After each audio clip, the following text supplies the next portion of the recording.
Hey everyone, so today I have a face mask and I'd like to show you a very simple technique to make this mask more effective and also adjust the size of it. Now in order to do that you need a stapler, and what you do is you fold the mask over in equal halves like so, and just by using the indentations you put a staple, depending on how big or small you want it.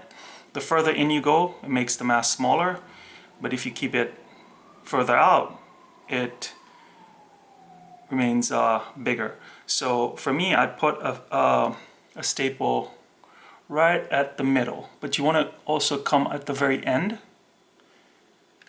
And one, you flip it over,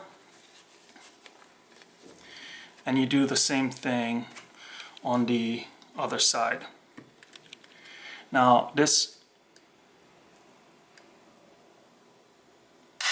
makes the mask more effective because if you look at the inside of it, it forms a better seal here and here, and you adjust the size of it at the same time.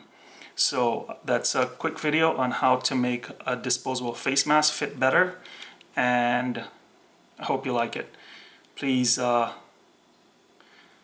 subscribe, and thanks for watching.